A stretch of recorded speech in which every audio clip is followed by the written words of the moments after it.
नमस्कार दोस्तों, स्वागत है आपका हमारे YouTube चैनल hua.com पर। दोस्तों, मैं आपका दोस्त, आपका भाई अनुज आज आपके साथ शेयर करने वाला हूं अपनी लाइफ से जुड़े कुछ एक्सपीरियंस जो कि सिविल इंजीनियर्स के लिए बहुत ही ज़्यादा काम आने वाले हैं। और स्पष्ट रूप से मैं आपको चैलेंज करता हूं, ये जो बातें मैं आज आपको बताने वाला हूं पूरे YouTube पर ना ही आपको किसी टीचर ने, ना ही किसी ने कभी ना आपने सुनी होंगी, ना आपको पता होंगी। तो आइए करते हैं वीडियो को स्टार्ट। दोस्तों, इंजीनियरिंग, अगर इंजीनियरिंग की बात आज के ज़माने में मैं करूं तो इंजीनियरिंग एक बहुत बड़ा मेम्स मटेरियल बन के रह गया है। क्यों? क्योंकि जो भी इंजीनियर अपनी स्टडी कंप्लीट करके जॉब करने जाता है, कुछ ही दिनों में अपनी जॉब क्विट कर देता है और अपने घर पे बैठ के कोई और काम करने लगता है जो भी उसको अच्छा लगे इंजीनियरिंग से बेटर। तो फिर उनके ऊपर मेम्स बनते हैं। आज की डेट में अगर सोशल मीडिया पे इंजीनियरिंग को लेके मेम्स की बात मैं करूं तो हर 10 में से 2 मेम्स आपको इंजीनियरिंग के ऊपर मिलेंगे। क्यों? क्योंकि हम पढ़ाई तो करते हैं लेकिन एक परफेक्ट इंजीनियर नहीं बनते। दोस्तों, बाकी सारे फील्ड्स के बारे में हम बात करेंगे लेकिन बाद में। फिलहाल आज की ये वीडियो में हम बात करने वाले हैं केवल सिविल इंजीनियर्स के ऊपर। तो पहली चीज़ तो मैं आपको बता दूं, जब हम इंजीनियरिंग करने कॉलेज में जाते हैं तो हमें जो कॉलेज में पढ़ाया जाता है वो, और जब हम लोग साइड पे काम करते हैं वो, ये दोनों चीज़ें एकदम बिल्कुल डिफरेंट होती हैं। क्यों? क्योंकि जो पढ़ाई है, हम जो पढ़ रहे हैं वो हमारे साइड पे काम आता ही नहीं है। इसके लिए हमारी स्किल्स की ही कमी है। केवल इसी की वजह से हमारे साथ ऐसा होता है। तो अगर आप सिविल इंजीनियरिंग कर रहे हैं और आज मैं आपसे एक सिंपल क्वेश्चन करूं कि आप जब अपनी सिविल इंजीनियरिंग कंप्लीट कर लेंगे और आप जॉब पे जाएंगे तो आपका काम क्या होगा जॉब पर? तो 80% स्टूडेंट्स के माइंड में या तो किसी हाईवे को बनाते हुए, या किसी बिल्डिंग के ऊपर खड़े होके काम करते हुए, या फिर जो थोड़े से प्रोफेशनल सोचते हैं वो लोग खुद को सोचते हैं एक नक्शा बनाने वाला। सिविल इंजीनियर का काम केवल एक नक्शा बनाना होता है। जी नहीं, ये सारे के सारे थॉट्स आपके बिल्कुल गलत होने वाले हैं। और जब हम लोग ऐसा सोचते हैं, इसीलिए जब हम जॉब पे जाते हैं हमारे नॉलेज में भी केवल वही काम होते हैं कि हम सिविल इंजीनियर हैं तो हमें यही काम करने हैं। हम उसी नॉलेज को लेके जॉब सर्च करते हैं, उसी टाइप की जॉब हमें मिलती हैं और फिर वो जॉब हमें क्विट करनी पड़ती है। आज हम अपनी वीडियो में उन्हीं सारी अपॉर्चुनिटी और उन्हीं जॉब के बारे में बात करने वाले हैं जो आपको एक सक्सेसफुल सिविल इंजीनियर बनाएंगी। 80% स्टूडेंट एक नॉर्मल सिविल इंजीनियर की जॉब सर्च करता है और 60% स्टूडेंट उसको क्विट कर देता है। आपको उस रेस में शामिल नहीं होना है। आप अगर सिविल इंजीनियर बनते हैं तो एक अच्छे सिविल इंजीनियर बनिए, और जो काम आप करें आपको पहले से खुद को पता होना चाहिए कि हम क्या काम करेंगे। अगर आपका उस काम को करने में इंटरेस्ट है तो ही आप वो जॉब सर्च करें और उस जॉब को करने जाएं। जाहिर सी बात है, जब आप अपनी पसंद का काम अपने स्किल्स के हिसाब से अपनी स्किल्स को डेवलप करके आप अपनी जॉब को सर्च करेंगे और अपने इंटरेस्ट के काम में जाएंगे तो आपको जॉब क्विट नहीं करनी पड़ेगी और आप मेम्स मटेरियल किसी के लिए नहीं बनेंगे। आप एक सक्सेसफुल इंजीनियर बने रहेंगे। तो बने रहिए इस वीडियो में। करते हैं एक एक करके सारी अपॉर्चुनिटीज़ पे डिस्कस। सबसे पहले जानेंगे सारे डिपार्टमेंट्स को एक एक करके। तो सबसे पहले हम बात करते हैं जूनियर इंजीनियर और सिविल इंजीनियर के बारे में। जूनियर इंजीनियर साइट पे काम करता है। अब इसका काम क्या रहता है? इसका काम होता है सारी ड्राइंग्स या जो भी डॉक्यूमेंट्स उसको दिए गए हैं उनको साइट पे इम्प्लीमेंट करना। सबसे ज़्यादा जो जॉब क्विट करने वाले इंजीनियर होते हैं वो जूनियर इंजीनियर अथवा साइट इंजीनियर ही होते हैं। क्यों? क्योंकि जूनियर इंजीनियर को काम करना होता है साइट पे खड़े होकर। अब धूप उसको झेलना है, बारिश उसको झेलना है, सर्दी उसको झेलना है। सुबह 7 बजे से लेकर शाम को 7 बजे तक उसकी जॉब रहती है, 12 घंटे का जॉब, और स्टार्टिंग सैलरी वही 12 से 15 के बीच में। अब 12 से 15 के बीच में जो इंसान बीटेक या डिप्लोमा करके पढ़ के गया है, 12 से 15 की जॉब वो करेगा, उसमें भी उसको धूप झेलना है, बारिश झेलना है, सर्दी झेलना है, सारे मौसम झेलने हैं। तो ये जो है ये इसका मेन रीज़न हो जाता है उसके जॉब क्विट करने का। लेकिन इसमें और भी ऐसे डिपार्टमेंट हैं जिनके लिए आप एक ऑफिशियल जॉब भी कर सकते हैं। तो एक हमने अभी बात की जूनियर इंजीनियर के बारे में, जो आप समझ गए आपको साइट पे खड़े होकर काम करना है, और इसमें क्या डिसएडवांटेज हैं वो भी मैंने आपको बताया। इसमें जो दूसरा डिपार्टमेंट है एक होता है सर्वे डिपार्टमेंट। सर्वे डिपार्टमेंट का मेनली काम होता है सर्वे करना। सर्वे क्या होता है ये आप इस वर्ड से मोस्टली समझ ही चुके होंगे, लेकिन मैं आपको थोड़ा सा और डिटेल में बता देता हूँ। सर्वे करने वाला इंजीनियर पूरी साइट के लेवल्स उठाना, उसमें लेवल में क्या चेंजेस करने हैं, क्या करना है, वो सारा काम सर्वे का रहता है। और जब बिल बनने का टाइम आता है तो पूरी साइट पे कितना काम हो गया है उस सब के लेवल उठाकर ऑफिस में सबमिट करना सर्वेयर का काम होता है। सर्वेयर को मेनली ऑटो लेवल और टीएस दो मशीनें चलानी होती हैं। टीएस मतलब total station, auto level machine होता है, शायद आप जानते हैं या आपको स्कूल में पढ़ाया जा रहा हो। मोस्टली स्कूल में ऑटो लेवल भी आपको नहीं सिखाया जाता है। क्यों? वहाँ पे सिखाया जाता है डंपी लेवल, और डंपी लेवल का साइड पे कोई काम नहीं। इसमें जो तीसरा डिपार्टमेंट है वो है लैब डिपार्टमेंट। लैब डिपार्टमेंट को आप एक तरीके से क्वालिटी इंजीनियर भी बोल सकते हैं, क्योंकि इनका काम केवल क्वालिटी को मेंटेन करना ही होता है। अगर साइट पे कोई कंक्रीट जा रहा है या कोई मिट्टी का काम हो रहा है तो वहाँ पे कंपैक्शन चेक करना, कंक्रीट जा रहा है तो कंक्रीट की स्ट्रेंथ चेक करना, कोई ब्रिज का काम चल रहा है तो वहाँ पे ये सारी चीज़ें देखना कि कंक्रीट किस परिस्थिति में बेटर स्ट्रेंथ पाती है, वो सब चीज़ें हैंडल करना एक लैब डिपार्टमेंट का काम होता है।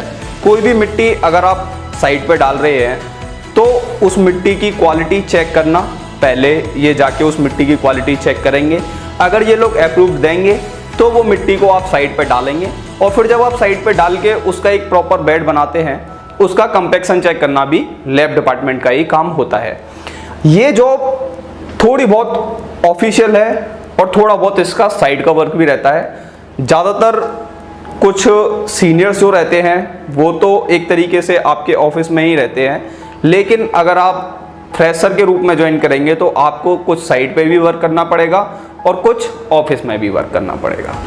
तो अभी तक हमने समझे 3 डिपार्टमेंट। अब आते हैं हम चौथे डिपार्टमेंट पे। चौथा डिपार्टमेंट होता है हमारा डिजाइनिंग। डिजाइनिंग इंजीनियर का काम, जैसा कि इसके शब्द से पता चल रहा है, डिजाइन करना होता है। ये जो भी आपका रोड, बिल्डिंग या रेलवे लाइन जो कुछ भी है, जिस भी प्रोजेक्ट पे आप काम कर रहे हैं, मोस्टली 3 ही प्रोजेक्ट होते हैं, लेकिन इसमें कुछ और भी प्रोजेक्ट होते हैं छोटे मोटे, जैसे कि पाइपलाइन।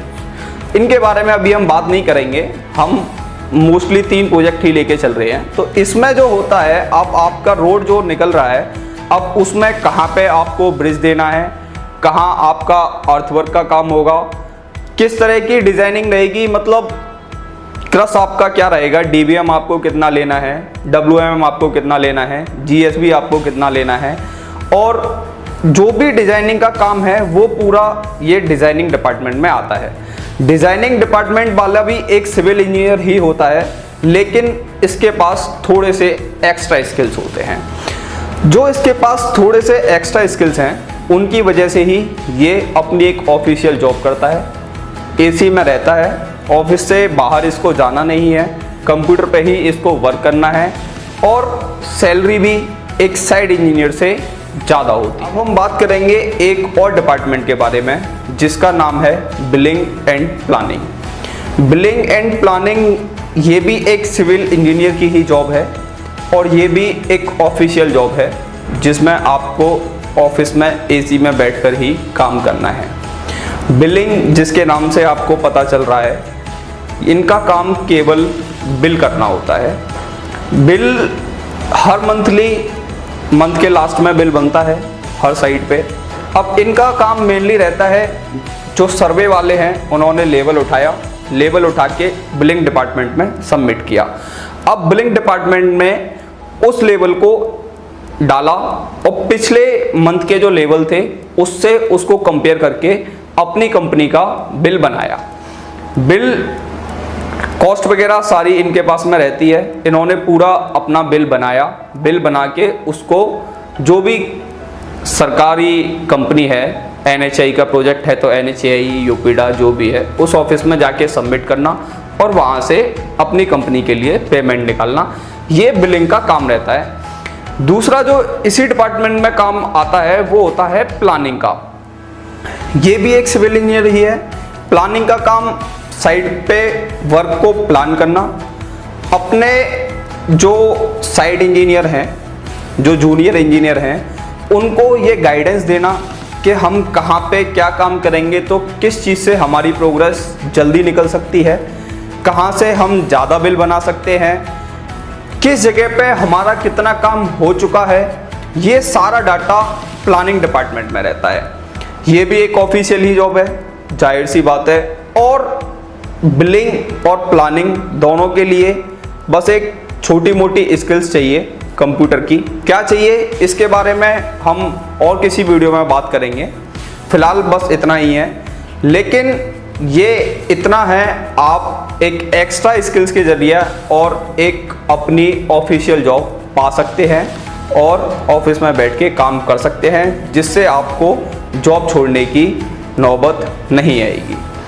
अब बात करते हैं अगले डिपार्टमेंट के बारे में। जब हम सिविल इंजीनियरिंग की पढ़ाई कर रहे होते हैं, चाहे हम डिप्लोमा कर रहे हों या बीटेक कर रहे हों, हमारा एक सब्जेक्ट होता है estimating and costing. Estimating and costing थोड़ा सा टफ सब्जेक्ट होता है, जिसको पढ़ने के लिए हमें काफ़ी ज़्यादा दिक्कतें होती हैं, समझने में बहुत ज़्यादा माइंड लगाना पड़ता है। लेकिन ये सब्जेक्ट हमारी लाइन में बहुत ज़्यादा काम आ सकता है और आपको एक अलग सिविल इंजीनियर बना सकता है और एक सक्सेसफुल इंजीनियर भी। लेकिन हम लोग क्या करते हैं, ये टफ है तो इसकी हम लोग केवल उतनी ही तैयारी करते हैं जितने से हम पास हो सकते हैं। अब इसका क्या रोल है वो मैं आपको बताता हूँ। तो अगला जो हमारा डिपार्टमेंट था वो एस्टिमेटिंग एंड कॉस्टिंग डिपार्टमेंट है। एस्टिमेटिंग एंड कॉस्टिंग वाले इंजीनियर एक अलग डिपार्टमेंट में होते हैं। इनका काम, जब भी कोई नया प्रोजेक्ट निकलता है, सरकार जब कोई एक नया प्रोजेक्ट अनाउंस करती है तो वहाँ पे हर कंपनी अपनी अपनी बिडिंग करती है। जब वो प्रोजेक्ट निकलता है, आप बिडिंग करेंगे तो उसमें आपको अपने प्रोजेक्ट की एक कॉस्ट रखनी होती है, जिस कॉस्ट में उस प्रोजेक्ट को आप कंप्लीट करके सरकार को हैंड ओवर करेंगे। हर कंपनी अपने एस्टिमेटिंग एंड कॉस्टिंग वाले इंजीनियर को वहाँ पे सर्वे के लिए भेजती है और अपनी एस्टिमेटिंग एंड कॉस्टिंग तैयार करके अपनी बिडिंग रेट सरकार को देती है। जिसका बिडिंग रेट सबसे कम होता है उस कंपनी को वो प्रोजेक्ट मिल जाता है।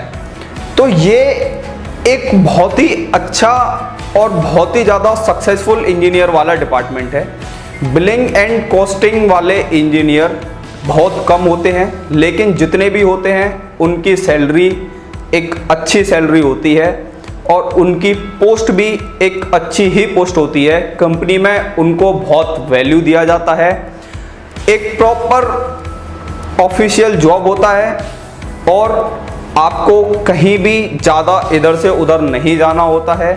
मोस्टली आप कंपनी के हेड ऑफिस में बैठ के काम करते हैं, आपको साइट्स पे अलग अलग नहीं जाना होता है। केवल जब आपका काम बिडिंग का आता है तभी आपको साइट्स पे जाके उनका सर्वे करना होता है, वरना आप कंपनी के एचओ में बैठ के एक ही सिटी में रहकर, स्टेबल रहकर ये जॉब कर सकते हैं और ऑफिशियल जॉब है और बहुत ही ज़्यादा सक्सेसफुल इंजीनियर वाली जॉब है। दोस्तों, अगर मैं आपको बोलूँ LIC, HDFC, ICICI या आधार कार्ड वाले, ये लोग भी एक सिविल इंजीनियर हायर करते हैं, तो क्या आपको ये बात पता है? आप बोलेंगे LIC, HDFC, इन बैंकों में सिविल इंजीनियर का क्या काम है? होता है दोस्तों, ये सारी बैंकें अपने पास एक सिविल इंजीनियर हायर करके रखती हैं। हर एक ब्रांच में एक सिविल इंजीनियर जरूर होगा। सिविल इंजीनियर का काम क्या होता है? LIC, HDFC, ICICI ये 3 बैंकें मोस्टली होम लोन में सबसे फेमस हैं। हमारे इंडिया में अगर किसी को होम लोन कराना है या कोई ज़्यादा से ज़्यादा होम लोन हमें प्रोवाइड करा सकता है तो वो LIC, ICICI या HDFC है।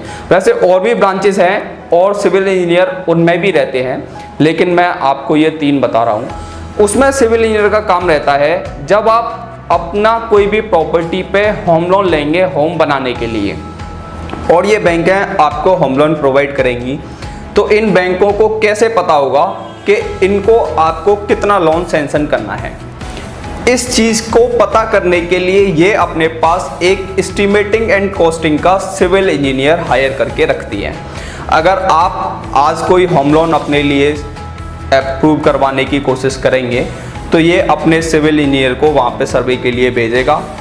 आपका ड्राइंग देख के सिविल इंजीनियर इनको एक कॉस्ट निकाल के बताएगा कि आपकी कॉस्ट उस बिल्डिंग को बनाने में कितनी आने वाली है।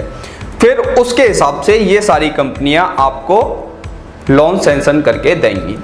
तो LIC, ICICI, HDFC ये सारी चीज़ें भी, ये सारी कंपनियां भी एक सिविल इंजीनियर हायर करके रखती हैं। केवल जो रोड और बिल्डिंग बनाने वाली कंपनियां हैं वो ही सिविल इंजीनियर नहीं रखती। तो इन चीज़ों को अपनी नज़रों में हमेशा रखिए। एक चीज़ और मैं आपको बता देता हूँ, क्या शायद आपको पता हो या ना पता हो, लेकिन सीमेंट कंपनियाँ, जितनी भी सीमेंट कंपनियाँ होती हैं उन सब के पास में भी बहुत सारे सिविल इंजीनियर होते हैं। उनके सिविल इंजीनियर का काम क्वालिटी का होता है। वो लोग क्वालिटी चेक करते हैं, उनका क्वालिटी का इंजीनियर ही रहता है। तो ये सारे जो फील्ड्स हैं, ये सारे जो जॉब्स हैं, ये आपकी नज़र में होनी चाहिए। और आपका, अगर आप सिविल इंजीनियरिंग कर रहे हैं तो आपका भी एक गोल होना चाहिए, आपको कौन सा इंजीनियर बनना है। आपको साइड इंजीनियर बनना है जो साइड पे खड़े होकर काम करे, या सर्वे इंजीनियर बनना है जो साइड की सर्वे करे, या डिज़ाइनिंग करना है, या बिल्डिंग प्लानिंग करना है, या आपको एस्टिमेटिंग एंड कॉस्टिंग करना है। आपको किस तरह की जॉब चाहिए, उस जॉब के हिसाब से आपको अपने स्किल्स को भी डेवलप करना होगा। तो अभी तक हमने आपको बताया जॉब फील्ड्स के बारे में, कहाँ पे आप किस तरह की जॉब अपॉर्चुनिटी आपके पास में है और किस तरह की जॉब आप पा सकते हैं। अभी हम थोड़ा सा डिस्कस करेंगे इस तरह की कंपनियों के बारे में कि किस किस तरह की कंपनियां होती हैं मेनली, और कहाँ पे आप जॉब के लिए अप्लाई कर सकते हैं। तो दोस्तों, हाईवे वर्क हो या कोई बड़ा बिल्डिंग का प्रोजेक्ट हो या जो भी हो, उसमें मोस्टली 3 तरह की कंपनियां रहती हैं। सबसे पहला, डाउनवर्ड से अपवर्ड की तरफ चलते हैं। सबसे पहला होता है सब कॉन्ट्रैक्टर, उसके ऊपर होता है कॉन्ट्रैक्टर, और उसके ऊपर होता है क्लाइंट। क्लाइंट वो कंपनी होती है जो इस प्रोजेक्ट को आपके लिए लेके आई है, यानी कि एक तरीके से सरकार ने उसको ये हैंडओवर दिया है, वो इस प्रोजेक्ट को कंप्लीट करके देगी। NHAI एक क्लाइंट कंपनी है, ये अपने पास में काफ़ी सारी प्राइवेट क्लाइंट्स हायर करके रखती है, लेकिन मेन जो क्लाइंट है वो NHAI है। ऐसे ही अगर यूपी में कोई हाईवे का वर्क चल रहा है तो यूपी में जो हाईवे के वर्क्स होते हैं उनको यूपीडा जो संस्था है वो देखती है। अब सेकंड नंबर पे आती है हमारी कॉन्ट्रैक्टर। कॉन्ट्रैक्टर वो होता है जिसने NHAI में अपनी बिडिंग डाली और NHAI ने वो पूरा प्रोजेक्ट उसको कंप्लीट करने के लिए दे दिया। तो ये हो गई एक कॉन्ट्रैक्टर कंपनी। जैसे कि कुछ हमारे यहाँ पे बड़ी बड़ी कंपनियां हैं, PNC है, L&T है, दिलीप बिल्डकॉन है, ये सारी कंपनियां कॉन्ट्रैक्टर कंपनियां कहलाती हैं। इन सारी कंपनियों को प्रोजेक्ट सीधा मिलता है और इनको पूरा काम कंप्लीट करके देना होता है। थर्ड जो है हमारा सब कॉन्ट्रैक्टर। सब कॉन्ट्रैक्टर वो होते हैं जो इन कॉन्ट्रैक्टरों से काम लेते हैं। ये कॉन्ट्रैक्टर कंपनियां पूरा प्रोजेक्ट लेती हैं और फिर उस पूरे प्रोजेक्ट में बीच बीच में थोड़ा थोड़ा काम छोटे छोटे कॉन्ट्रैक्टरों के बीच में बांट देती हैं। तो जो छोटे छोटे कॉन्ट्रैक्टर होते हैं जिनको ये कॉन्ट्रैक्टर कंपनियां काम देती हैं उनको हम लोग सब कॉन्ट्रैक्टर बोलते हैं। अगर आप जॉब सर्च कर रहे हैं तो सबसे पहले उस कंपनी के बारे में ये ज़रूर चेक करें वो कंपनी किस लेवल पे काम करती है। वो कंपनी सब कॉन्ट्रैक्टर है, कॉन्ट्रैक्टर है या क्लाइंट।